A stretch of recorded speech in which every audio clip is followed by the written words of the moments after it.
What's up, everybody, and welcome back to your favorite hour of the week, the Anything Better podcast, take number 2. You guys are listening to episode 26 with myself, Paul Virzi, Phil Burr, and we have him back.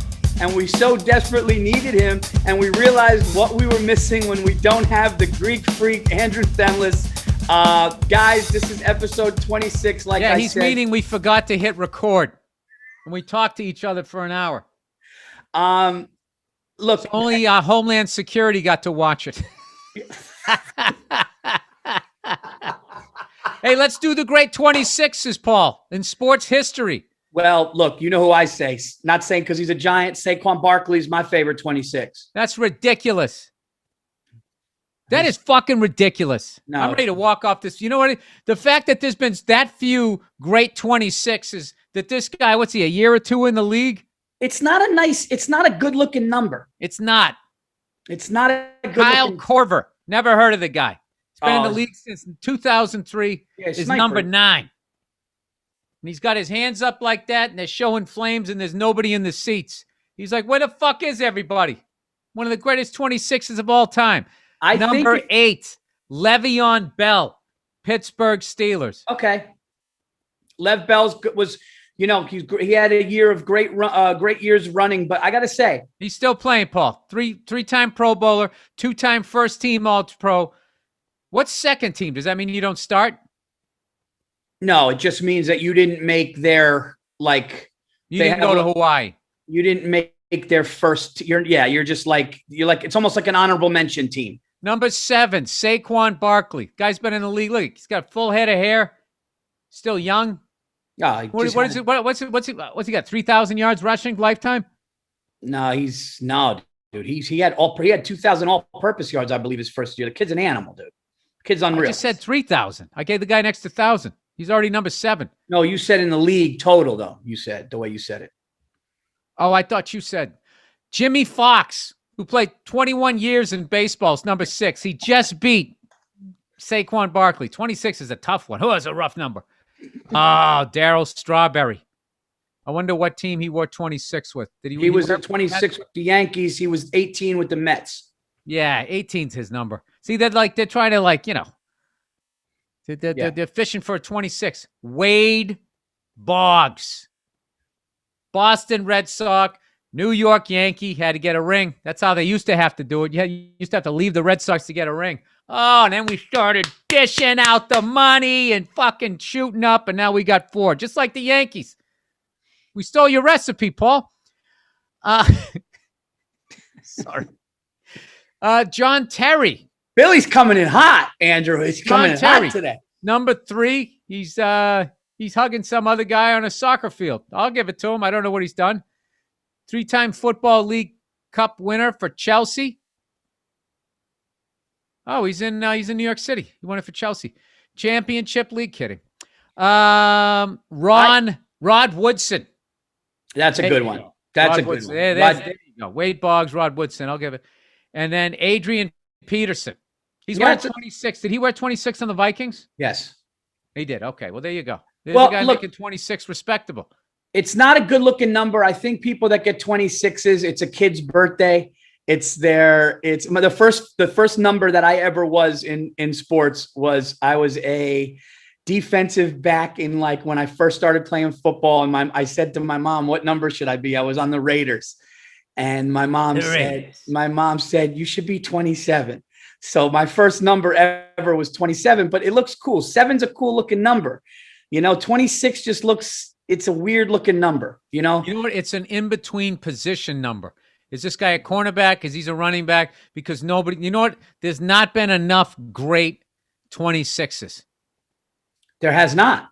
You got to have, there's been 25s. Yeah. I don't even know if there's been really 27s. We'll find out that next week. 27, 28. There's been some 29s. That number pops out at me. You have a favorite number?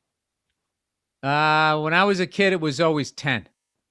Okay. I like Fran Tarkenton. When I played Little League, I wore number 10. Yeah. When I played football, I was 25. for a few weeks until my dad like just totally called it. Like, you're going to knock your brain around. Like, my dad knew I was going to make it to the NFL. He's like, what are you doing out here? Go play baseball. Right? Take me out to the ball game. It's so smart. Like, looking back, it's like, yeah, my son, I'm 5'8". My son will never, ever play football, and I'm not going to have his brains get hit now. I'm like, dude, you got a jump shot. Go swing. You know who the smart parents were? Go grab some fucking golf clubs. Go fucking play for 4 hours. Yeah. That's who was. Give yourself a chance. I can't believe, guys, I want to apologize to the fans. The amount of people reaching out going, what? No, anything better? Me and Bill had a funny discussion. We talked about grown men fetishes, guys that are like rich and powerful getting into diapers. We talked about all kinds of shit. We were having such a good talk. We did an hour and 20 minutes. And then I looked at it, said file doesn't exist. And my heart stopped. So we're doing, I mean, it is just, I mean, don't leave that shit to me ever. I told my wife, I don't do anything important. Okay. You take care of the bills. We refinanced our house and we had the closing, and the guy just came with a stack of things to sign. We did all that shit. All right, now please tell me you're refinancing it so you can pay it off quicker. We are going to pay it off 15 years quicker, my friend. Okay, because if you just refinance it, you're just going back to payment one, and you got 30 years of interest ahead of you. No, dude. We got it down. This refinance was epic. The guy goes, I can't believe this is, you guys are going to own, I'm going to own the house and we're going to knock it down, but we did it. But I'm saying the point of it is, all I did was I go, dude, just tell me what to sign. I just put initials on things. And I said, Stacy, you tell me if it's a good, I mean, Paulie behind the music. I can't do shit like that, dude. I understand why people who get into positions of power or people that get rich have people do shit for them. What's that? Can I offer this one piece of mortgage advice, having worked in the industry back in the day? People don't know this, but if you have a 30-year mortgage and every year, if you just make one extra payment a year, that 30 years comes down to 22 and a half years. Yeah. Just by one extra payment. So that's, you add up all those payments. So that's because it's all the interest is front loaded. So like on a 15-year. Like, how is that fucking legal that it's front loaded? Because you don't even have, like, if you paid off in 27 years, oh, I saved some money. It's like, no, you already gave them all their interest. Yeah. It's three times. It's usually 3x. So if you borrow $100,000 on a 30-year loan, it's usually it's like $330,000, that you would pay over the course. And your 15-year, Paul, if you make one extra payment a year, and it's been a few years, but you'd have that down. I believe it's something like 12 and a half or. No, we're going to own the house. We're going to own the house in like a few years. I'm just saying, like, the way we did this with the interest, it was just a really good thing. And like Stacy, well, are you just speculating here? Because I know, you said earlier that, you just sign shit. You don't pay attention. Well, Stacy told me, like, in very layman's There we go. That's what I needed. What? I needed that. Yeah. Stacy told me. I didn't need it from you, though. Yeah. No, you even just said, like, I thought when you were saying, like, when you see these types of things, you understand why people are in positions of power. And I thought you were going to say, and not me. But you like, they just like delegate it out. Dude, don't do that, Paul. Someone's going to take all your money. Yeah, not with money, but like. I trusted people. I signed what they told me to sign. And I that's like that fucking chick on one of those Real Housewives. Her and her husband were doing some dirty shit. And she was just like, I didn't know what he was doing. They told me to sign things. I signed things. She did that thing. The classic, mob wife. Don't play the Babe in the Woods. I thought he was an electrician. Yeah. Don't play the Babe in the Woods, Karen. I heard that before. Oh, you got to go Babe in the Woods. Babe in the Woods. You got to go Babe in the Woods. When they show up and they arrest your buddy, you got to be like, I don't know. Have you? Babe in the Woods is great. And I found out that the guy that said that to her was the real guy. That was that wasn't an actor. That was the guy that actually was doing that to the wives during that time. Tremendous. Don't play the fucking Babe in the Woods. Don't play the Babe. She goes, I don't know nothing. Oh, don't play the Babe in the Woods, Karen. We know. She's. I got to see my mother. I can't see my parents. That was great. She was great in that, dude. I also I swear to God, I get so fucking annoyed at that level of stupidity. You're in the witness protection program. I can't see my mother. It's just like, where's the first place they're going to wait, you fucking idiot? Yeah, you weren't complaining when he was giving you fur coats and you knew he was fucking. What did you ever look? Did you ever figure out who Jimmy Conway was? You fucking. Oh, by the way, me and you got into an argument. Me and Joe DeRosa and you got into this argument. I think you two were against me, I believe. I don't remember this argument. I argue a lot, Paul. You need to refresh my memory here. This will be a debate, and we can have people say, one of my brothers says yes, the other says no. I said in Goodfellas, okay, when she goes and he goes, here's a couple thousand. Have they been asking him questions? And then she goes, I don't know. He doesn't tell me anything. And he goes, oh, you want some fur coats? And he goes, go in there. Now, in my opinion, and I broke it down a million times, there's no way he was going to kill her. No, I don't think he was going to kill her. He wanted to scare her. So Henry finds out about it. That's what I thought. So then there's speculation that it was it can go online. It says the fucking nerds that broke it down. And there was also something that said stop with 2 arrows. And they said it was Scorsese doing something, but it said it's up for interpretation. But I think if he was going to kill Karen, I don't think that he would have let her ever leave that place and go into that alley. I think he wanted to scare her because those 2 guys were in the alley, and then have him go home to basically tell Henry, your family will be fucked if you rat us out. That's what I think. A lot of people say, no, he would have had her killed. But also back then, here's another argument. Back then, women and children were off limits when there were fucking rules to the mob. So I say no. I say it was to scare her. I don't know what you say. I don't give a shit. But at one point you did. At one point I did. I just don't have the brain power to give a shit. Dude, I woke up today thinking I had this wide open day, and just, old Wifey Jobs showed up. Oh my God. Now we're going here. Now we're going there, and blah, blah, blah, blah, blah. Hey, can you eat half of my eggs? I know, because I'm going to go to the gym. It's like, I'm going to the gym too. I'm going to go there on an empty stomach. And it's just like, just constantly, because I was going to not eat them, but now they're here. So can I just constantly be taking stuff off of my plate and dropping it into your lap? I knew. Which is why I feel the next time this goes down, as a man, and you have to take their mood afterwards. When you haven't even opened your eye yet, and they just say to you, so what are you doing today? When they say, so what are you doing today? That has nothing to do with their concern about, oh, are you going to enjoy the precious few days that you're given in your life? Andrew, I know? They are fucking asking you. Hey, no. Don't blame this all on my wife, Paul. Half of it's because you didn't fucking hit record. And I'm recording. Oh, I didn't say it. I didn't blame. I'm not blaming your wife. I'm not blaming your wife. I'm saying I know you as my friend, and I knew you came in hot with the little angst. I've known you for, what do I know you now? Because you didn't hit record, and then you also can't figure out a fucking time zone, and you acted like you knew what the fuck you were going to be here, and you fucked the whole thing up, and I've been sitting here for an hour. Then it's like, is your microphone good? Move it over here. What if I get here? Does this sound good? So anyway. It was on a plane. The next fucking time. Oh, that's great. I deserve it. The next fucking time I'm laying there, and my wife goes, so what are you doing today? I'm going to have my eyes closed. I'm like, hey, why don't you do me a favor? Why don't you just shut up? How about that? Don't do that. You know what I'm going to do today? I'm going to tell you to shut up until I have breakfast. Don't do that. Whatever this fucking thing is that you do every morning where you wake up with anxiety of how am I going to get through this fucking day? And she's just got to beep, beep, beep, and just dump all of this shit onto me while I'm laying there, Paul. My pajama bottoms in a t-shirt. My eyes closed. Yeah. She's filling up my fucking inbox with shit I didn't even know I had to fucking do. And it's like, let me open my fucking eyes. Stacy does that. It's like, Paul's on board. It's like, let me open my fucking eyes. Can I fucking open my eyes? Can I just like open the window and look in my backyard?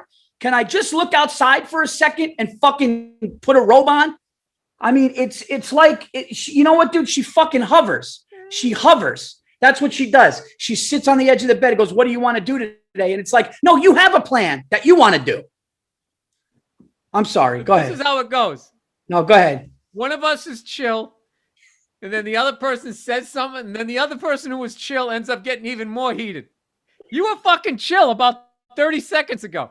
Yeah, no, because as soon as you said, like, well, what do you want to do, or how's your day, or what's your plan, it made me think of Stacy hovering. Exactly. The fucking anxiety. I wake up like, oh God, what is the problem? What is the problem? Yeah. Do you have any plans today? We got to go over to the thing, and somebody has got to be picked up, and at 2:30 I can't do it because I got to be. Paul, I mean, you would literally think that the feds were at the fucking door and you had to flush a kilo of Coke. We're talking about how to get toddlers from point A to point B during the day, and we have 2 cars. What is the problem?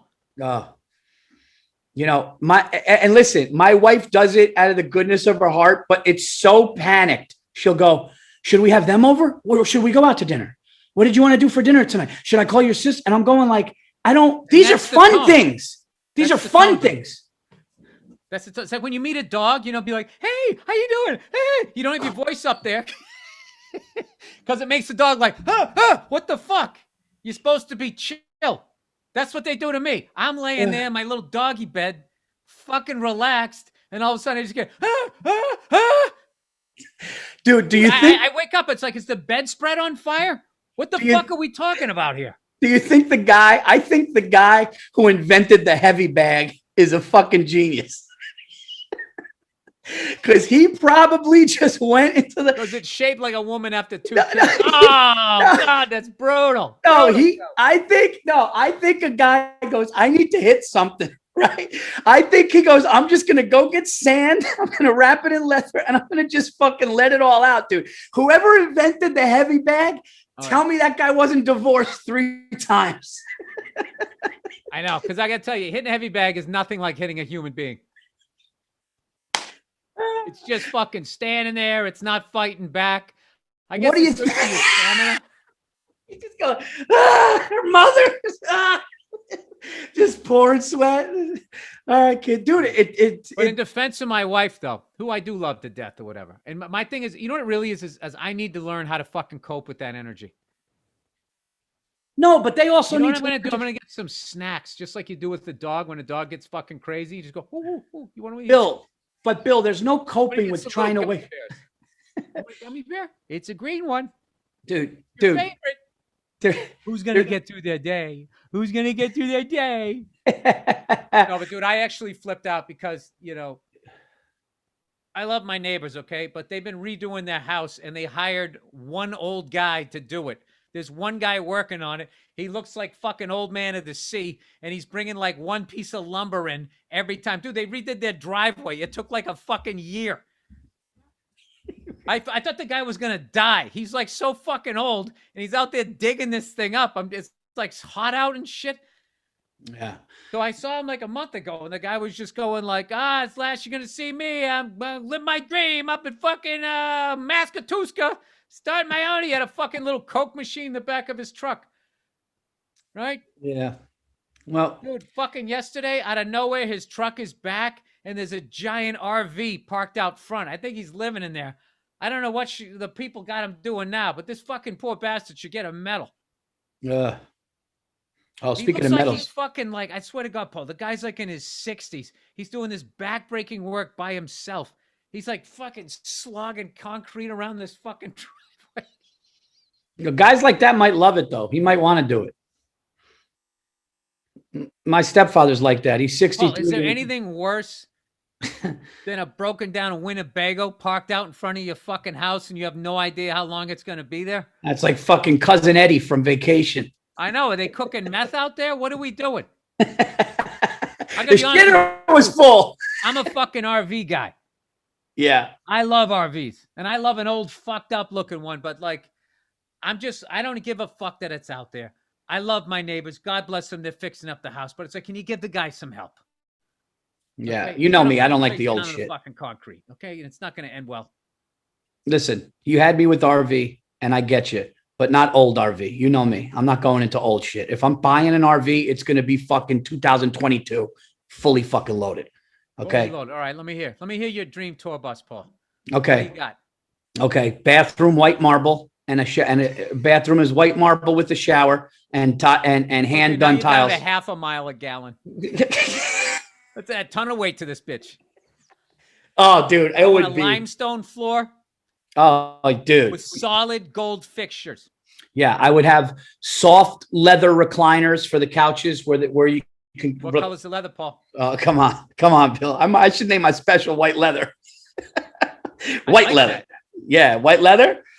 Yeah, I would go. We had one that year we did with you where it was black on the outside and it was really nice on the inside. But I would just have it all flat screens. I would have, I would have a little humidor with Would it have a cigars. little accent around the fucking white, like a black, to make the white pop more. Maybe a little gold stripe. White with gold stripe. Yeah, I'd have a humidor, Bill. I'd have a little humidor in there. You know what else I'd have in there? I'd have a wine refrigerator. Dude, with my reds and my whites. And in there, dressed like Rodney Dangerfield with like boxer shorts, a wife beater, open robe, and a cigar. Will somebody shut the little fat bastard up? Mom, Anthony, Grandma, somebody shut the. But Bill, you can't cope. You just said something I want to go back to. You can't cope with energy of somebody standing over you. And I'm not talking about your wife. I'm talking about women in general that want to plan a day when their husband is sleeping.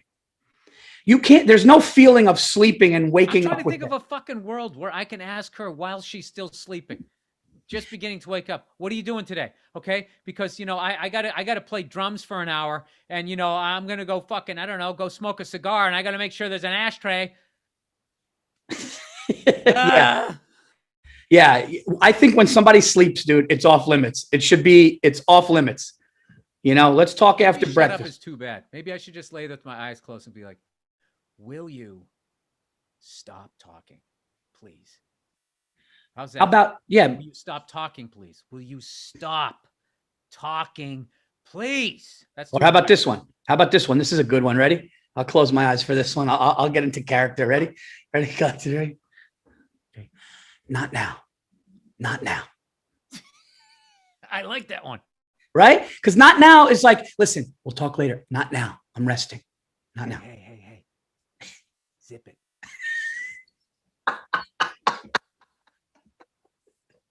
Oh yeah, dude. You know what we need? I need a time. I don't want to hear a fucking word out of you unless there's an intruder or the place is on fire before 7.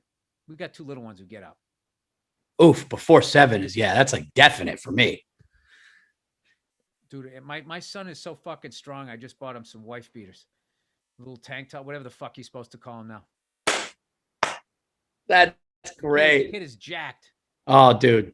I told you, dude. He walked up. He had his sippy cup. We have this giant thing in front of the fireplace that's supposed to be metal thing that's supposed to be like a kid protector thing. He just grabbed it like this and just started pulling it back. I'm seeing his little baby lat muscles. It's hilarious. Like it was nothing, Paul. Yeah. Oh, dude, he's going to be a bruiser, and you may have to throw a gold chain on that kid. I'm not. I don't know about that, Paul. Yeah. That gold chain at too young an age will send your kid down the wrong road. I could buy that. Yeah, that's like you go to the carnival and you get the kid the fake tattoo. It's just like the kid, at the very least, is gonna try cocaine now.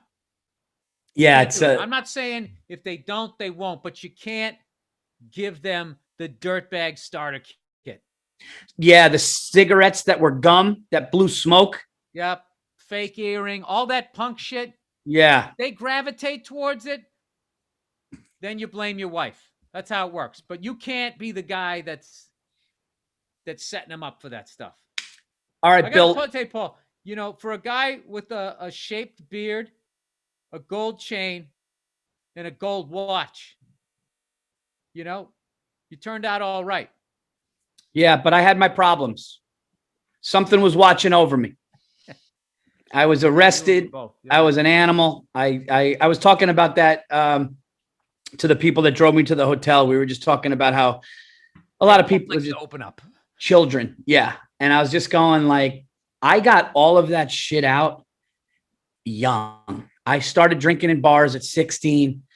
I would get naked at parties and fucking do the dumb keg stands and do all that. But it was all out of my system by 21. A couple of arrests. I got a DUI that got knocked down. I got it all out. I got to tell you something, dude. By 24, I was like get my shit together, got into a relationship that I'm still in now. But from 16 to 21, people were worried. People were worried, but you got it out. There's a couple guys I know like that. I got a buddy of mine, one of my old roommates. He got it all out by he got sober at 16 or 17. In his teens, he got sober. That's Bobby Kelly said to me, he goes, dude, I've been fucking 20 something. I'm going, how old? I go, 30 something. That's the guy I was talking about. I used to live with him. Oh, he was like, yeah, dude, I was partying like that at 15. And I was just going wow, that's fucking, but you know what? He knew. It was it'll kill, you're going to end up fucking in jail, or, what's sad is when you go to when you go hometown, you ever go to your hometown and you go to and you see local friends that are still there and they're just fucking. Doesn't happen to me anymore, dude. I'm too fucking old. They're all gone. Dude, I graduated high school 30 something years ago. They're gone. Wow. There's nobody in my fucking hometown that I went to high school. I don't see anybody. And dude, if you fucking stay in your hometown and you just keep going to that tavern, you're going to be dead by the time you're 50. So, I had a couple of kids. I love the kids I went to school with. There was a couple of kids, man, I couldn't fucking believe it, that passed away. Some of the bigger guys, I guess you understood because, you're carrying that weight around. It just catches up with you. There was a couple people I was just like, God damn. Yeah. I think one of the kids I went to high school with just smoked. Picked up smoking in high school. And I remember thinking that because he had a stroke or something and died. And somebody said to me, yeah, man, he just couldn't lay off the cigarettes. And I remember thinking man, I remember him before he smoked. It really was just wow, how fucking old am I? That one of my friends, I remember when he started smoking, he has now died from it. All right, this is getting bleak. Wow. Yeah. Anyway, let's talk about the Olympics. So me and you discussed last time. Oh, yeah, we talked last time. Paul Virzi out of nowhere. Classic Paul Virzi. We all know Paul's not going to go small when he sends a text. Let me find this here. Paulie Virzi was watching the Olympics. He can't just sit there and watch world-class athletes and be like, wow, these people are amazing. He has to somehow insert himself into the equation. And this is what he ever said. This is what he ended up saying to me. Where we are. All right. Yo, I'm watching the Olympics, thinking if I had 4 years, I can do some of this shit. LOL. I'm either competitive or nuts. LOL. Okay, so what were you watching that you felt within 4 years that you could make an Olympic team? I think with the proper training and hours for 4 years, I think I can do or compete in. So you are actually going to train for the event. Okay. All right. Yes. I think archery, the rifle shooting, 3-on-3 handball, and then I know this is nuts, but I was watching the synchronized diving. Then I just pictured me fucking hairy in a Speedo, just walking up with a little belly fat hanging over, just doing a little stretch. You know what would be great, dude? Is if you were in your body type, but you were still totally flexible like they were, and you did that classic Greg Louganis. You ever see the one where he would jump up in the air, fold in half, touch his toes, and then come back out and just go straight, whoosh, right into the... He was the greatest there ever was. If you had his grace, literally Paul Virzi, the listeners got to have your head doing the triple Lindy. Oh, speaking of the listeners, so many people got a kick out of me apparently sitting in a fishing boat looking at Hitler going, the fuck's the matter with you? Where people said they were crying.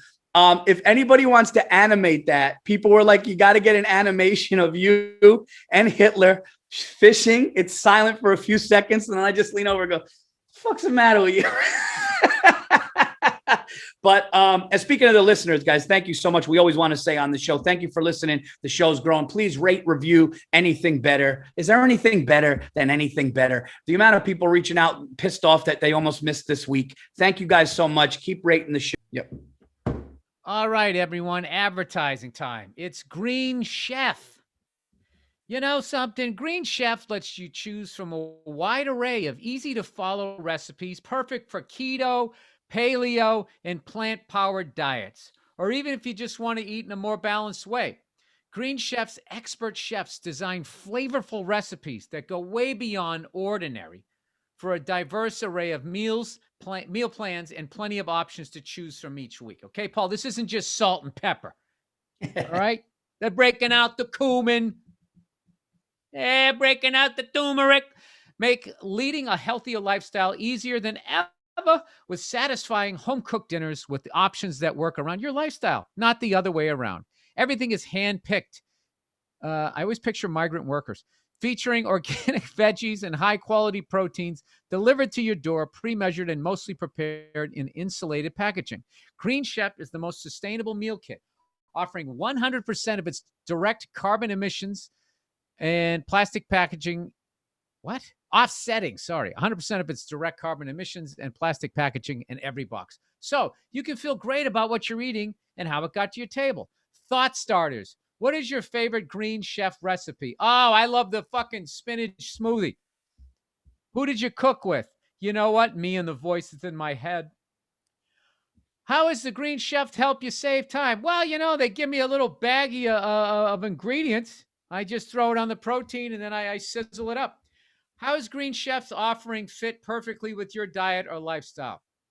Listen, I quit boozing and I'm into milkshakes now. That's my thing. Once a week, Paul, I make myself a milkshake, you know, so it's nice to have, you know, some leaves laying around, right?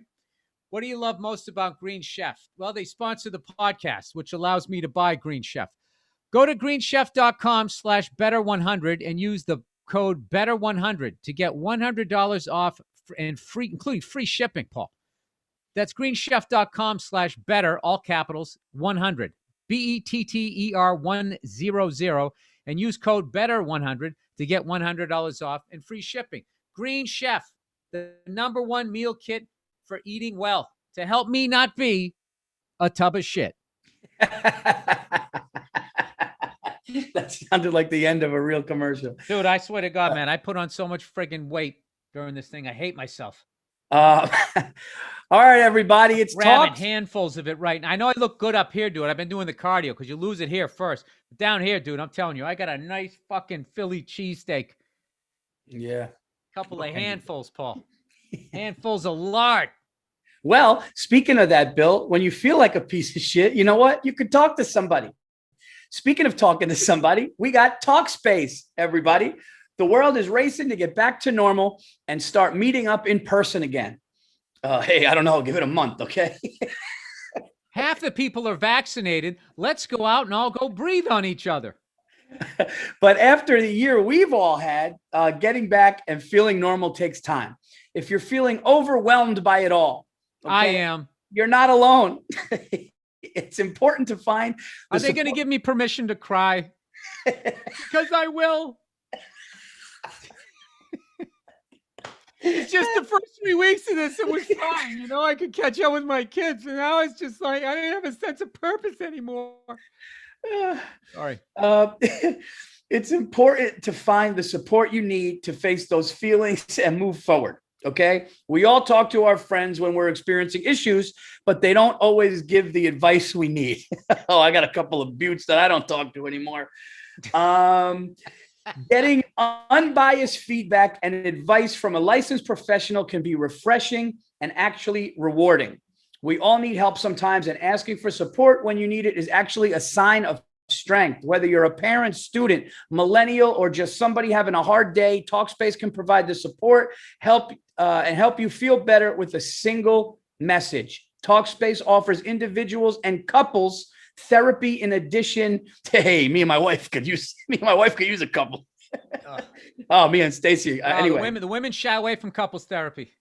They're afraid they're going to be held accountable. They want to make sure they need a pile-on team.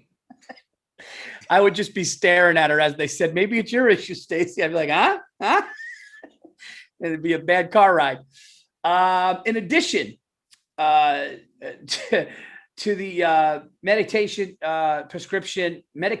prescription services, send and receive unlimited messages with your dedicated therapist in the app. Schedule live video sessions with your licensed therapist from anywhere. Talkspace therapists are expert in dozens of specialties, including anxiety, depression, relationships, and more to help you start feeling better. Start feeling better with a single message. Match with the licensed therapist when you go to Talkspace.com and get $100 off your first month with the promo code anything better. That's $100 when you use the code anything better at Talkspace.com. Get the help you so desperately need. That's right.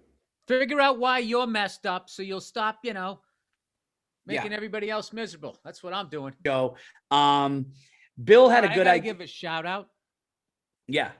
I have to give out a shout out to Chinese people in Massachusetts, particularly the ones that make the greatest Chinese food there ever was in Massachusetts. I was really thinking about it because I'm going back there to do a benefit for my friend, unfortunately, who passed away.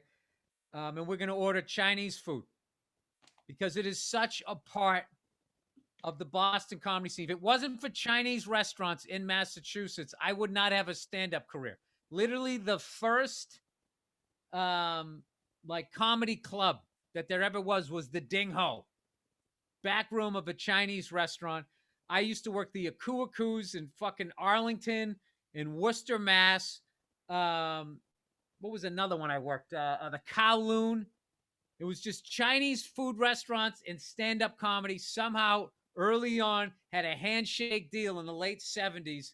And all of the great comics that you saw that came out of Boston was because of those. We got to do time in those people's restaurants. So thank you to them. I never thought about that. I don't think they ever get the credit. They always talk about, what is it in the water in Boston? It's like, no, what is it in the Chinese food? Because that's what we were all doing stand-up, man. It was fucking awesome. And to this day, when I go back to Boston, I get a poo-poo platter, crab rangoon, and all of that shit. My mind goes back to talking to all of these comics that I met like 30 years ago and watching all those great headliners, that I opened for in these fucking restaurants. And they were always, with all the hell gigs that you played, the Chinese restaurant ones were always great because they had a legit room in the back, a legit function room. And so shout out to them.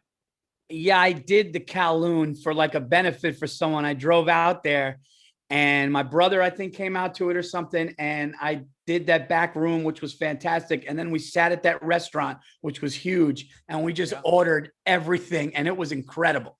It was really incredible. The food. I don't know I don't know why. Like, they don't do it. Like out here, there's a place, the best egg rolls I think I've ever had out here. But like, there's something about East Coast with like the chicken fingers. Like, who has chicken fingers? Whatever the fuck those things are. I read an article once. It's because they were catering to the Italians. So the Chinese restaurants in Boston were catering to the Italians. That's why, and I never even put two and two together, but because obviously I grew up out here, I'm back home. But they give you rolls. They give you rolls. Think about that. If you go to a Chinese restaurant here, they give you bread beforehand, and they don't do that anywhere. And it's because Italians expected bread before the meal. And that's why they have like the Chinese, the gold fingers, same thing. It was like that tempura like style. There's an article I sent you once. If I find it, I'll send it again. But it was Chinese catering to the Italian population because they were the only ones when people were really racist. The Italians would go in, and so they said, "All right, let's make sure that they're happy." Oh, dude, when I go back to Massachusetts, when I finally feel home, Chinese food, and then those little bar pizzas. Like, Paul, you guys got the big pizzas down there in New York. In Boston, they have like, every 2-3 towns has like a spot, it seems. And then the towns argue about who has the best spot. And I just listen to the arguments and I write down all the places, and I end up trying all of them out. And it's just like that, like, I don't know, the change of season and the food are the two things. And doing stand-up in a Chinese restaurant is probably what I miss most about Massachusetts. I think this fucking pizza tasting thing, I think it's a little much, man. Pizza is subjective, man. Pizza is subjective the way comedy is subjective. Someone was What like, happened? Did Barstool shit on a place that you like? no. No, not at all. I never even been to the, I'm just saying that like people are like, dude, that spot over there in Midtown is the best. And then I taste it. I'm like, well, that sauce is sweet for me. And then you go to another place and you're like, oh, that one that's Right. that's too bready. No, because So there's a place that everybody fucking swears by, the whole comedy community, and I'm not into it. yeah, no, My spot was Sutton Pizza up on First Avenue. I don't know if it's still there, if they even still make it the same way, but it had like there was a tanginess. I don't like a sweetness in my pizza. I don't like that at all. no, Like, it me should be neither. No savory. sweet. Yeah. And they had like the sauce really had a presence, and then the cheese added to it. Because what those fucking animals, Paul, the animals at like Chuck E. Cheese and Pizza Hut, what the fuck they did? What are you holding up? It was open. It just permanently permanently closed. Sutton Ave Pizza is just Sutton Pizza? It closed, yeah, just recently. Fuck. Dude, I remember going in there during the fucking awful 7th or 8th inning in the 2003 Red Sox Yankees with Bobby Kelly. And he had like a fucking Walkman on, whatever the fuck we had back then, listening to the game. And we just knew it. We knew that they were going to blow it again. I was like, what happened? He's just like, you don't want to know. And then the Dangerfields. Yeah, that's the worst. And they were laughing. Knowing your team. Like they were watching a comedy. Yeah. It was fucking brutal. And the only thing that made me feel good was getting a slice of pizza there. Well, hey, thank you to everybody at Sutton Ave Pizza for all the great slices of pizza. I probably had 1,000 of them over there. I got to the point where I knew the guy that made him the best. And I also think that he ran it because he seemed like he was under the most stress. Italian dude, jet black hair, a little bit older, but full head of fucking hair. And he had it longer, like the 70s style. And I'm like, this guy remembers like Son of Sam. Like he was like a legit New Yorker type of guy, you know? Yeah. Well, he made great pizza. I'll tell you a great pizza place. It's a famous place. It's in Westchester. It's on Mamaroneck Avenue, and it's Sal's. Sal's Pizza on Mamaroneck Avenue. It's been there forever. It's great. And then I'm a Frank Pepe's guy. A lot of people think the greatest pizza in the country is from New Haven, Connecticut. New Haven, Connecticut has a lot of spots like Sally's, like Pepe's, a lot of brick oven pizza, and that has its own taste. But these people that are like, that pizza sucks. It's like, I don't get into arguments with that because it's such a subjective thing. But I will say this, and it does suck that even though it was the Yankees, there's nothing worse than listening and then not looking and your friend just going, that's the fucking worst, dude. When you know it's coming. My stomach wasn't fucking knots. I just you just knew until they finally did it and won. It's like being a Knicks fan. You just, I was going to say Knicks games where I would see them up by 9 with 8 minutes left in the fourth, and you slowly just started to see it happen. And it was just, you knew it was going to happen. But here we go. Gold medal. This is my list. Then you could give yours. All right. Gold medal, Italian cuisine for me, number one across the board because of the seafood and many reasons why I say Italian food won. 2, the silver medal for me across the board, Asian, Japanese and Chinese food. Asian cuisine gets the silver medal for me. So I got Italian gold. I got Chinese and so you Japanese went country to continent. Yeah, Asian. To a whole race of people. Asian, yeah, Asian, yeah, because it's just it's and then bronze is where I have the hard time because I'm starting to now. A lot of people would say Mexican. My wife loves Mexican food, but dude, there's some sleepers out there, man. Indian food and also Middle Eastern food is well, Indian food's a sleeper over here. You go to England, Indian food, it's almost like Italian food. Like it's almost like number one, not England food, right? So say if I was going like whatever, my gold, silver, and bronze of food. Yeah, that's a tough one.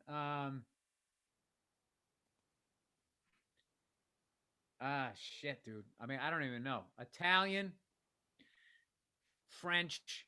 Oof. See, yeah.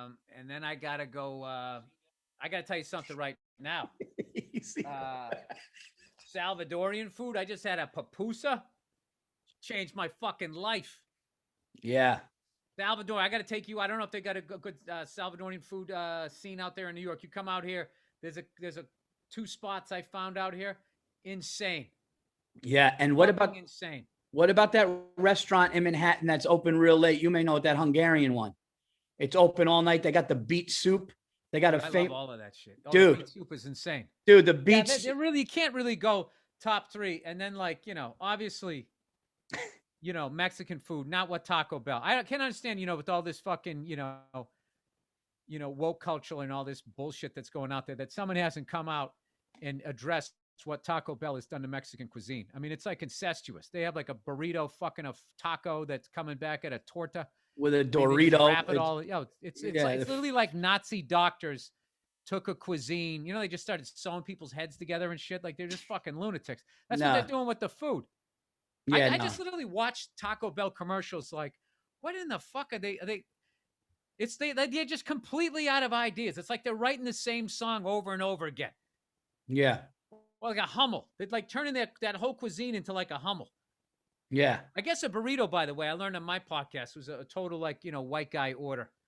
But I got to tell you, man, I stand by it. Yeah, you love a burrito. I remember I've had the torta. It's fucking amazing. I've had all of that shit. I try to do it like you're supposed to do it, but like I always come back, man. You give me a nice fucking chicken burrito with a bunch of shit. I don't like the wet burrito though. It's messy. The way we're talking now, the Mexico just got knocked out of bronze for me. So I like it, but I don't put it in the top 3 cuisines. You're gonna come out here to LA now? You're gonna have problems. No. Listen, I love a fucking taco like the next guy. But what I'm saying is it's not my top 3 of all time, dude. I got to tell you, man, those like, you got to give it up. Mexican food, they literally took over a day of the week. Taco Tuesdays. I know. Wednesday was Prince Spaghetti Day. I mean, right there, you're in the Mount Rushmore of food. If America, the way we chow down here, if we give you a fucking day. I put Mexican food top 5 for sure. Okay. But what about a good shawarma? A good shawarma, dude. Like that shit is that like. I went to this Jordanian restaurant. I know, but they're like every food. Like, dude, I wish you could have been in fucking when we were in Israel. The food that we had over there was insane. But I'm just saying, as far as like, I got an under. It's like pop music. Now you're kind of getting into like fucking music head bands when you start going shawarma. Shit like that. I got a sleeper for you. Oh, Paulie loves a fucking schnitzel. No, it was German. Club soda Kenny with his pretzels and you with your schnitzel when we were going through Germany. You guys were in heaven. I love the schnitzel, dude. I had the schnitzel with the side of the potato. It was unbelievable, man. I mean, you get all excited. Hey, Kenny, they got pretzels. Oh, Kenny would go, be like, "Hi, oh, sir. You don't say. Hi, sir. Can I have a pretzel, please?" Sir, I'm not from around here, but could I have one of your delicious warm pretzels? Every time you saw Kenny, he was holding a pretzel. He said he got one everywhere we went. That was the best, dude. That was the fucking best. I just loved how Kenny was still Kenny. Yeah. When he went over there, he just fucking, I told him, he breaks down people into 3 categories: shit'ems, jerk-offs, and knock-around guys. Yeah. Shit'em's a total dirtbag, scumbag, criminal. A jerk-off, is us, fucking trying to record a podcast. We don't hit fucking record. And then a knock-around guy is just a good guy you can fucking depend on. And when he goes to Europe, I could see him just breaking down people, their body language and everything. Shit him, jerk off. This guy's all right. Remember you got mad at me, or you were like going like, "Paul, why are you asking for a booth like they know?" Remember? Because we went into a place and I was like, "Yeah, can we get the booth over there?" You would fucking walk in. Once you heard that they spoke English, you just started you were just talking like they were American. Hey, what's going on? Can you hook us up with like a booth or some shit like that? And they're just like, you have to like slow it down. Like, hello, we would like seats for 4, please. Like, I just try to keep it basic English. You're fucking talking rapid fire. Can we get the Yankees up on the screen? We're like fucking Frankfurt, Germany. Oh shit. Andrew, will you go quick, if you could do the top gold, silver medal for cuisine. I said Italian gold, Asian cuisine silver, and then I'm still debating on 3, but I think I'll have an answer soon. What do you say? Italian. Yeah. Greek. Nice. And then I gotta go Chinese, Asian. Yeah. I mean, I don't want to just say Asian because that's Thai is different. Okay. How about when you traveled? The best food you ever had, where was it? I'm going to go, I don't know. I've only been to a few other countries. I mean, I've been to Greece. That was probably, so traveling, Greece, hands down. I mean, like you get a fish, the guy brings it off the boat. You see him walk it to the kitchen, right? The pastry's fresh. I mean, everything's, everything's just I would say perfect. Italy with Paris. I mean, we went to Paris, was just nipping right at its heels. Like if they were in the swimming pool, Italy touched first, but then France came right in. Only because I was in Rome, because I went down to that, where all the lemons are. What the fuck is that? That coast everybody goes down to? Amalfi. Amalfi Coast. Food was fucking touristy. Wasn't good. I couldn't believe it. Wow. Nia? Hey, I'm actually on the podcast right now. Remember the Amalfi Coast food? Yes. Not good, right? It was just okay. It was only okay. The lovely Nia, everybody. Making her first appearance on the Anything Better. Oh, hey. Hey. How you doing? Hey. How are you? I'm good. I feel like we're floating in space with this background. Hey, you got to trash me back. We were talking about, is there anything worse than when you still have your eyes closed and your wife wakes up with the anxiety of like, what are you doing today? I don't have, it's not anxiety. Can you do that? I'm just trying to plan what the day is. The day. Because certain people are so simple-minded that they can only like do like one little thing at a time. It's overwhelming to think that someone could perhaps be thinking about. This is page 1 of abusive people as they blame the victim. You wake up with like, what are you doing today? I'm just trying to figure out what's going on with the day. Oh, Stacy does it too. Could you have this vibe? That's all I'm doing. Could I have me on the podcast vibe? Because this is not, you're making me want to do shit with you. I'm just like laying there and like, so what's your plans today? And I'm only asking because we have to do this, and I'm just like, good. Anyway, I'll let you. Can I do that? Can I do that to you? Can I wake you up? Yes. Hey, what are you doing today? Yes, you can. I would like that. Be a little proactive about the day. Anyway, Really? I'm gonna leave you alone. Bye, Nia. Bye, guys. Bye. Bye, Nia. By the way, that answer was phenomenal, but it's complete bullshit. We both know if you get woken up before 8 o'clock, like nobody's gonna have a good time until 2 p.m. When are you wrapping up this thing? Huh? That's hilarious. Oh my God, the act you just put on. Hey, Nia, don't play the Babe in the Woods routine with me, all right? I'm fucking almost done. I'm making money here. What is the problem? Oh, all right. Okay. Cousins are here. They want to say hi real quick. All right, so we got Hey, 5. you guys talk amongst yourselves. I'm gonna go knock that out real quick. Okay. Talk about food, all right? Oh, I'm Really still offended. Nobody brought up fucking. I gotta tell you something. Ireland. All right, go say hi to the cousins. Shepherd's pie or one of those things in England is good, right? A fucking meat pie with the potatoes. All right, now we're grasping. Yeah, but Paul, where are you going to eat for the rest of your life, though? There's only one country. I mean, listen, I could eat, in all seriousness, and this is not a joke, I could eat sushi and Japanese cuisine every day of my life because it's just clean eating. I love the fish. You'd have mercury poisoning, Paul. That happened to Jeremy Piven. He got mercury poisoning. He was eating sushi every day in L.A. But if I had to say gun to my head, what cuisine, it would be Italian just because. It's Italian, yeah. You get Italian because you also get the seafood, but then you get the lasagna, then you get the eggplant, but then you could get amazing salads. You could also, the pastas are incredible. Have you been to Italy? Yeah, multiple times. And Venice is my favorite place on earth, dude. It's my favorite place on earth. And so, yeah, I would say just because of the array of different things, but I'm still trying to find a bronze medal winner here because I said Mexican food would probably be in my top 5, but Dude, what about does Indian sneak in there? Because dude, good Indian food is incredible. I can't get past. I'm not a curry guy, so that chicken tiki, all that stuff. I got a huge blind spot to it. So Yeah.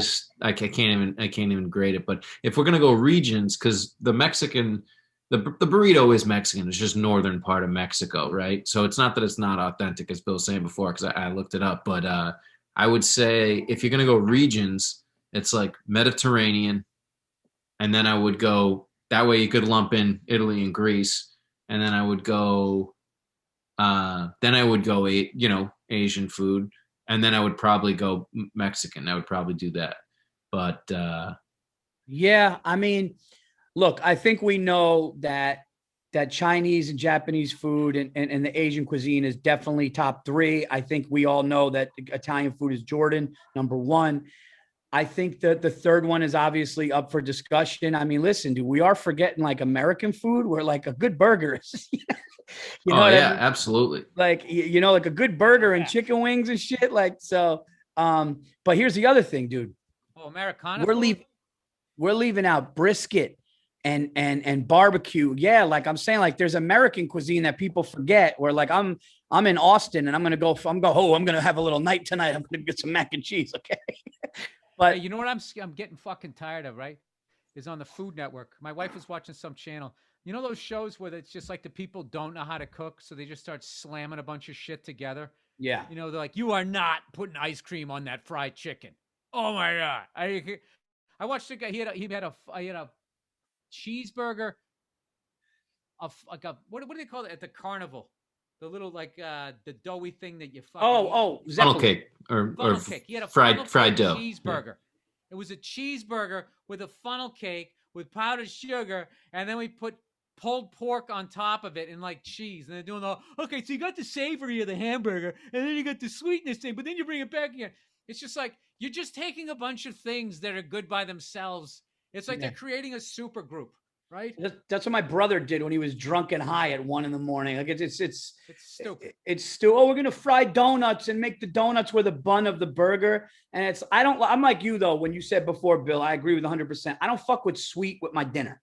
Okay, sweet comes later with the coffee. Always, it tops it off. No, like you pick a fucking lane. You know what I mean? It's like you watch a political comic. All of a sudden, he doesn't start pulling out props. Or pull out a fucking dummy, you know? I'm a ventriloquist, prop act, guitar act, absurdist, fucking, I don't know, cigarette smoking guy. It's like, then none of it is good. The chicken would be good if you didn't put ice cream on it. I'd like to have ice cream. I love ice cream, but I don't want it on top of chicken. That'd be funny if Carrot Top just kicked his fucking chest of toys to the side and just, here's the problem with Biden. You're like, what? Well, he should do it to make fun of all those people that flip out about that stuff. What By about the way, one of the great people you're ever going to meet in this business? Never met Carrot Top. Dude, Never met him. Best. Dude, the amount of people that are giving Simone Biles shit is so fucking ridiculous. It's like good for her that she doesn't want to fucking jump off a vault when she's like mentally not ready for. First of all, they go like 15 feet in the air, spinning upside down on their heads. And she goes, I don't trust myself right now. And people are like, what the fuck? Think about that now. Look. But when you see what the fuck happened to her and all those other poor gymnasts, and the fact that they're still competing and don't have the time to even fucking process that while you're going to do something where if you mess up, you could kill yourself or break your neck. Remember that poor girl from China that happened to a few years ago? She was on the uneven bars. She landed on her head and broke her neck and just laying this poor girl, whole life ahead of her, just like that. It's just like, no, that's, you got nothing to prove. You won the fucking medals. Go live your life. Part of the story they're leaving out the next time or whatever.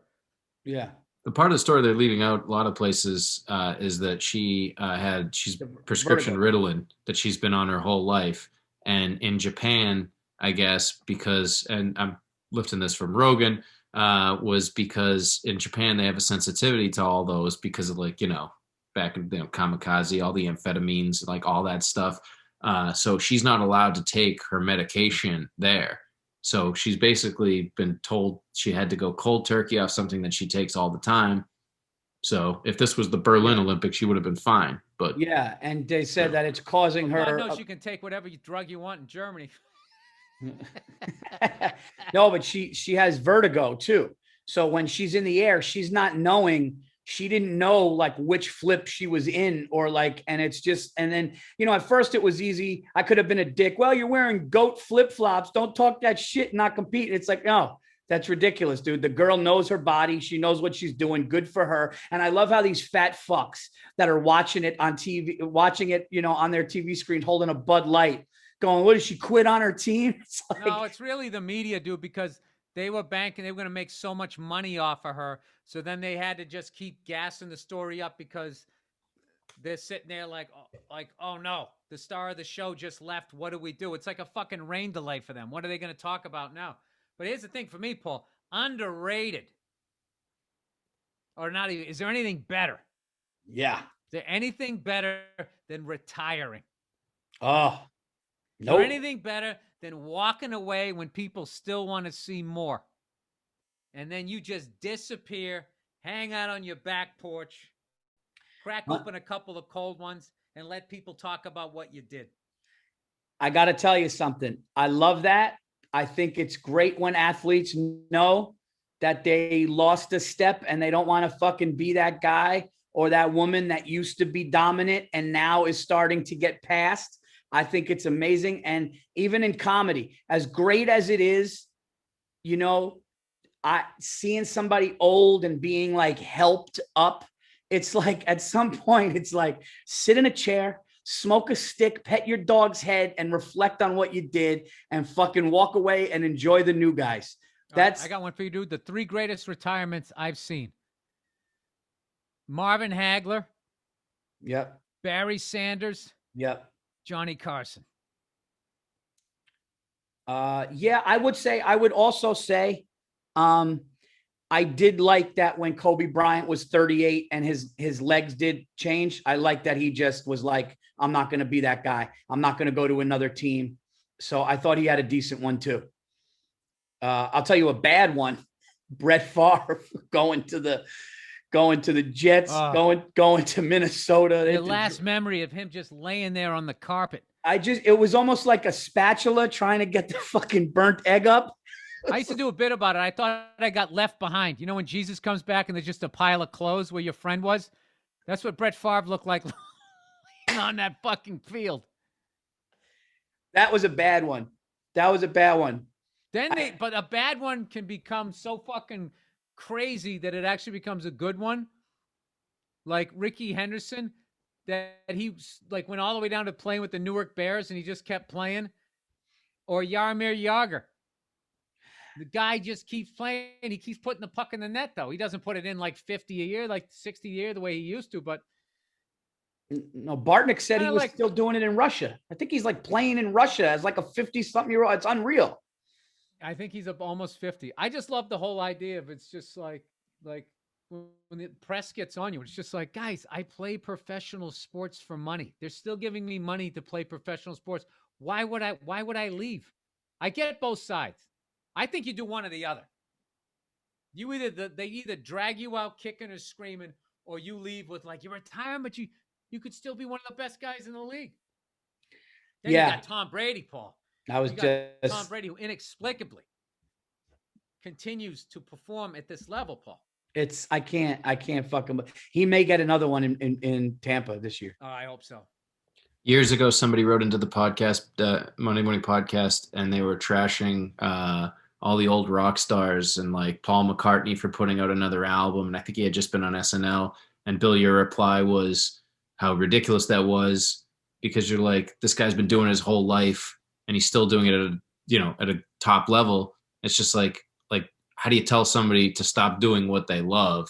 Like how the audacity to expect somebody to stop. They don't understand it because like they fucking hate their own job. Yeah. Where it's just like, no, like this is what I do. I write songs. I'm a songwriter. I still love it the way I did when I was a kid. When you stop this is a very easy thing for me. When you stop is when you're not doing it to the level that you were able to do it at. So if you're an athlete and you just can't run as fast anymore, you got to go. It's All right. Well, how do you tell that as a comedian? um You go to act out a bit, and you just feel like you didn't put your heart in it. Like, what was that? The John Krupp or whatever? You hit that double or something? he And slid he goes, into I ran out second. and I He and I, slid I, into. I yeah, I don't want to ran do. out in the second. I just realized I didn't even give a shit. I I don't want called to. the guy. All right, I'm out of here. I don't want to do this anymore. I think you'll know when you're sitting in a green room and you hear the buzz of the crowd sitting and getting excited, and you're like, I don't even fucking want to do this. I just want to be home. And you're like, Dude, I felt that for years. no, but I mean, like, but you felt it that night. You felt it Dude, that I got night. 2 shows tonight I don't want to do. I got kids. I'm tired. I'll be fine once I'm there, but I'm just like, oh God, I don't want to fucking do this. Is there anything better than when you, oh, dude, we got to do it. We got to have anything better. And guys, please send your anything betters, your anything worse. Is there anything better than your kids going, Daddy, are you going to work tonight? And you go, no. And they jump up and cheer and hug you. I mean, it's the fucking best, you know? My daughter said that to me last night when I went out. Yeah. She came in and she hugged me. She goes, I hate when you go to work. I was like, oof. Yeah, it's that's when I just pull out cash. But you don't hate this. Go get yourself some shoes. Go get yourself a couple pairs of shoes. I put her to bed. I told her a couple of stories or whatever and told her I'd go swimming with her today. So that's what I'm going to do. So, dude, listen, I'm on stage last night at the Zanies, and there was there was a monsoon storm that was so crazy. I'm not kidding. It was lightning and thundering, and it was the monsoon rain was hitting the roof of the building so hard that the entire audience is just like, it was almost like everybody was like taking cover, and they had to put my mic up because they said that people in the balcony could not hear. And I'm just going like, and they're just like looking, I'm going, are you guys acting? And then the thunder started to radiate through the speakers. So as I'm talking, it was just going like, dude, it was like boom, boom, boom. It was, and I'm just going like, and they're just, and then this lady goes, it's the South, baby. Just what? And I'm like, they were just acting. It was the weirdest fucking night. The crowd was weird. Oh, they were comfortable with it? They were comfortable with it, dude. But the storm was really fucking weird. And then, you know what? I got to save that story for. I got to sit here. I got to look. I looked it up. What a monsoon is. A monsoon is a seasonal change in the direction of the prevailing or strongest winds of the region. Meaning, I guess if it usually travels west to east, it goes east to west or some other way. Monsoons cause wet and dry seasons throughout much of the tropics. Monsoons are often associated with the Indian Oceans. Monsoons always blow from cold to warm regions. Now, you figured all of that out, Paul, from stage? Or are you using monsoons figuratively? I'm using monsoon. Here, but I've kind of got into weather over the years. What exactly is a monsoon? I don't know. All I know is the winds were nuts. The rain was nuts. And it was literally just hitting that fucking building so hard. And the thunder and lightning, the lightning would make the room even flash. Monsoon is a scarier word to me than a hurricane, because I've experienced a hurricane. It's the unknown of a monsoon. Like, the only one that really fucks lions and tigers running for fucking cover. The only one that scares the fuck out of me is tsunami. That's the one that that's the one that I never, anybody that has passed in that, God rest their souls. That's one of, dude, it is a 100-foot plus wave that goes 500 miles an hour. It's probably one of the most insane forces of nature. And it is. You are up on land and the ocean reaches up and grabs you and they never find you again. Dude, it's everything. The whole room that you're in goes out to sea and nobody sees any of that memorabilia again. Dude, like houses and hotels floating with cars floating, dude. It's, and what sucks is you see people running and it's like the thing's going, it's brutal. It's absolutely one of the most horrifying. I mean, what's more horrifying than a tsunami? Fire. I don't know, dude. Would you rather burn to death than get brought out to sea? Yeah, no, that's a good point. I guess there's no pain. I guess I got to tell you something. The loneliness of being out in the ocean, at least if I'm on fire on land screaming, people are like, oh my God, get some water. I can hear somebody caring. That's the thing about the sea, is the loneliness of just dying way the fuck. I would rather, even if you die alone in the fucking woods, you can hear birds chirping. There's something. But if you're just out there, dude, floating out there, like the Fuck stories that. of people that survived that are like, guy was out there 38 hours in the middle of the ocean, sharks, he sees them and stuff and like lived. It's really horrifying. Can you imagine the nightmares you have after that? I mean, I just can't. You be sleeping next to the person. You just, right now, speaking of that, right now, Long Island, I don't know if they're migrating from Cape Cod, but Cape Cod and Long Island right now are, people can't go into water. They're infested with sharks are there, and they see them. And a lifeguard got bit in shallow water on the leg, and it's fucked up. So, what are you going to do? I mean, I love a nice fucking, I love a little fucking. All the sharks in the world are in the ocean, except for the ones at SeaWorld. But other than that, I got to be honest though, man, going for a dip in the ocean is a nice little feeling, man. If you ever get eaten by a shark, as sad as I will be, I will not feel bad. You will feel horrible. Stop it. What are you doing, Paul? Can I ask you a question, Paul? If there was like, say, an alligator, maybe about this long, right? Can't do it. Like this big, in a fucking pool, would you go in it? No. Would you go in a lake where you knew there was alligators? No. Right. But you're talking about the ocean. Bill, the ocean is fucking like 80% of Earth. It's huge, dude. I know, but dude, they're not all out in the middle of the ocean hanging out. They're along the coast where all the fucking fish are eating and all of that shit. I used to do a bit about that. 90% of shark attacks on people, it happens in the shallow water. It's like, no shit, that's where the people are. Dude, the second you go into the ocean, you are on the menu. There is nothing that I do where I risk getting eaten alive. Oh, Andrew Themeles, I see your face. You're a Mediterranean kid. You must love the Mediterranean, those lying cocksuckers. They said there's no sharks in the Mediterranean. So all right, so I'm swimming in the Mediterranean. And then I go, let me double check this. I go there, shark attack, Mediterranean. See. Hey, Caribbean. You could go to the Caribbean. And do what? And like if you go to like Bahamas and shit, you're not going to get a shark in the Bahamas.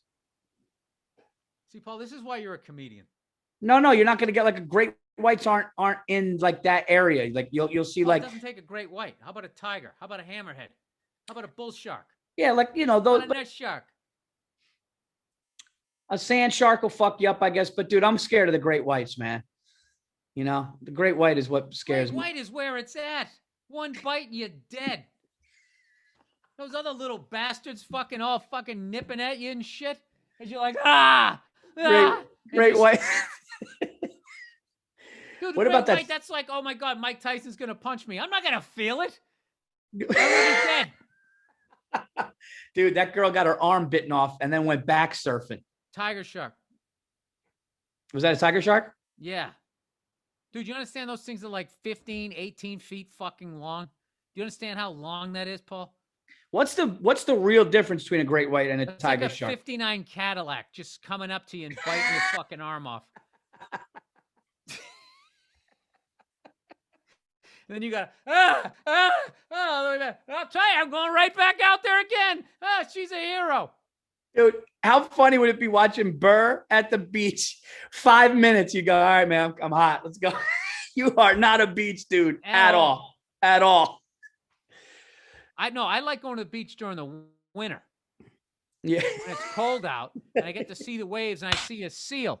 And then I just stand there going, all right, let's see if this thing gets eaten by something. There's a seal. There's got to be a shark close by. Well, you know what? When your kids go, Daddy, we're going to the beach. Let's go get buckets and shovels. We're going to make sandcastles. I'll do that. I'll slather on the fucking SPF 2000. I'll do that. And I make sure that they don't go into the fucking water. You're not going to the water. Get out of the water. I'm like Brody. Got a pistol shooting at a school of fish. You know that guy hit on my mother? Rest his soul, Roy Schreider. My mother worked in like a Macy's or Bloomingdale's when she was like in her like 20 something, and she was working like the makeup department or something as a kid. And Roy Schreider came in and was like, talking to her like, "Oh, you're pretty." I like hitting on her and stuff. Like, what are you gonna do? Another one. Here's a great story. My grandfather, Constantine Gus, my Greek grandfather, he owned the cafe, the coffee shop in the Ed Sullivan Theater that was in it. And Carol Burnett taped there, and Carol Burnett used to come in and hit on my grandfather, loved my grandfather, and that fucking restaurant would still be in our family if fucking stupid people weren't stealing from it. That's why when you go into the restaurant business, man, it has to be either all family or people you trust. But him and his partner owned the coffee shop in the Ed Sullivan Theater, so everybody going in and out of there would come in there, get coffee from my grandfather and his partner. And Carol Burnett used to come in there and hit on him and stuff like that. And he's the one who had the Chevy Impala. And the first week he had the Chevy Impala, my grandfather, middle of the night, the headlights go on, it leaves the thing. And my mother and aunt run into their bedroom and go, "Mom, where's Dad going?" And he just sat up and he fucking got his Impala. Here was the Impala. It was either a 67 or a 69, something like that, dude. That car is one of the best looking cars from the early 60s right through like that whole decade. I would take any year of the Impala. Impala's a gorgeous car, and that Lincoln that you showed me is fucking gangster, dude. Yeah, that 60 to 68. Oof. That one. Yeah, I mean that thing is. Had an Entourage, dude. I'll tell you, a late 40s Cadillac. I told you I had the idea, man. I was gonna buy an old fucking limousine from the 40s, have it redone, and have the underneath be like fucking 2021, like a resto mod, and then just have a driver. It's just a complete fucking like. You know what we should do? Money, but just have a fucking driver. I would never have to deal with LA traffic again or finding a parking spot, and just have that dude on call. When I wanted to go out to do spots, there's a couple of restaurants that I like to go to in my neighborhood. They never have fucking parking. The guy could just take you. You're ready to go. You sit in the back. You read the paper. Get smoking the damn thing. I'd love it. You know what we should do? You, me, and maybe a couple other people that we love. Maybe we go in with some of our siblings. We should fucking buy. I was thinking about this. We should buy a fucking dope. No, I'm serious. We should buy a dope yacht. Like a dope yacht, and have it in Monaco. This show should be called "How to Go Broke." Okay, and what do we do with this yacht? We keep it in Monaco. We keep it. Yeah, I'm sure that doesn't cost any money. And we Dude, it's like fucking 10 grand a day to dock there or something stupid like that. Keep it in Monaco. We'll figure it out. I'm just saying. We'll rent one. We should do something with a yacht, though, man. Let's dial it down. We'll rent one. Rent one. Why don't we go to Lake Winnipesaukee and get a paddle boat? And make some peanut butter and jelly sandwiches and fucking come back down to earth here. Dude, the older I'm getting, I'm into seafood and fucking water now. Boats, oceans, the whole thing. I just want the whole thing. I just want to be by the water. I want to fucking go. I want to go fishing. Would you go fishing? I don't like fishing. No. I don't like killing animals. I'll fucking eat them. They're already dead. They already killed a bunch. They're at the fucking store. I didn't need to go out and kill extra animals.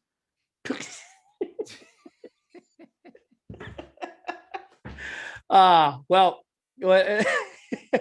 all right. Well, guys, I guess I went fishing when I was in, Iceland. There's always that point where when you go on a fishing trip where it's just like, can we just stop now? I have enough to eat.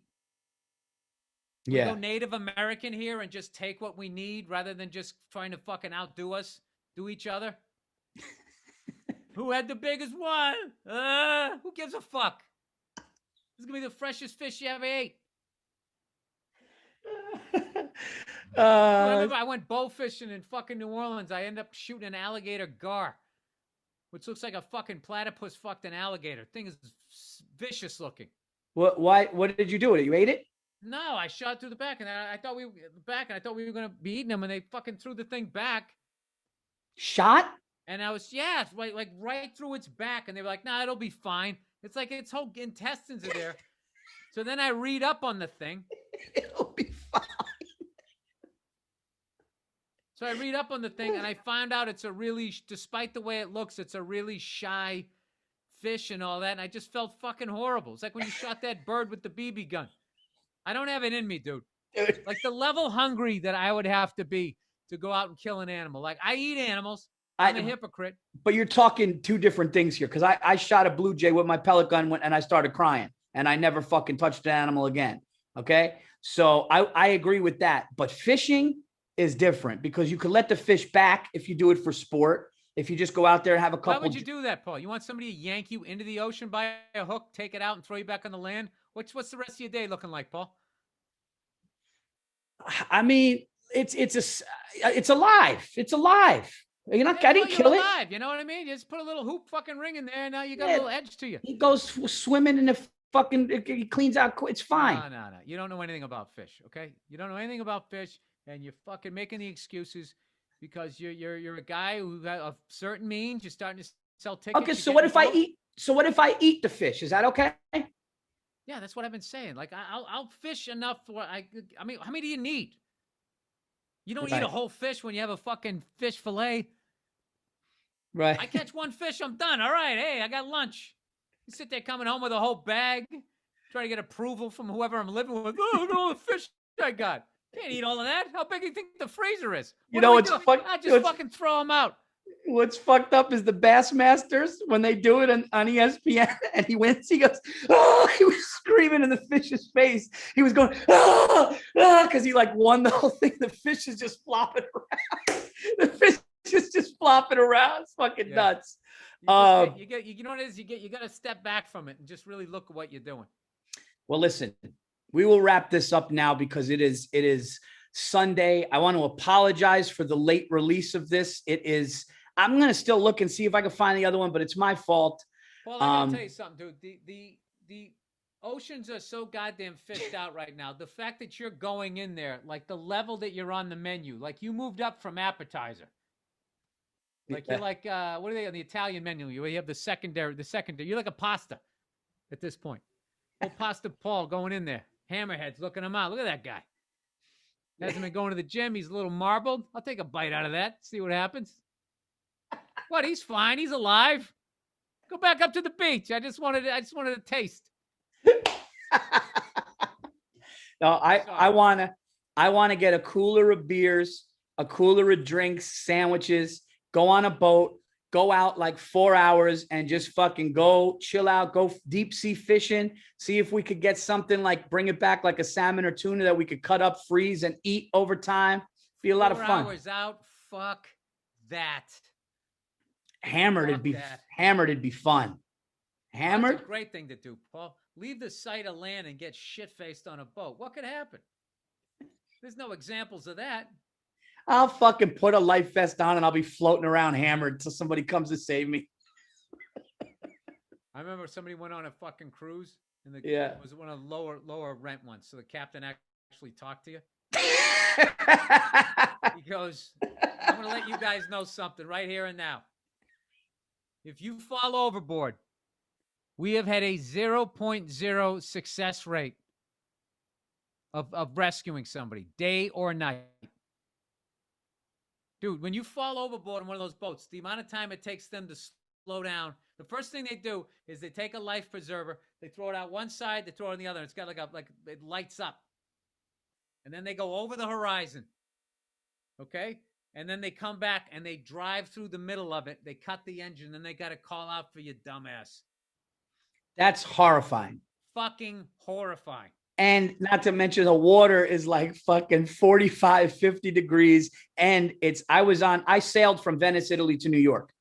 Hypothermia is the least of your fucking problems at that point. No, but what it's going to do is the hypothermia is going to make they said after 3 minutes or 4 minutes, whatever it is, the muscles, you're so cold that you can't even tread anymore. You're just done. Thank God. Thank God. Take me out that way. I do not want to get eaten alive. You're yelling, shoot me. Oh yeah, absolutely. But I'm going to do this bit about how if you're 50, you shouldn't be allowed on a ladder. If you're 50 or older, dude. That's great. If you're 50 or older, you shouldn't be on a ladder. And I'm not riding a horse.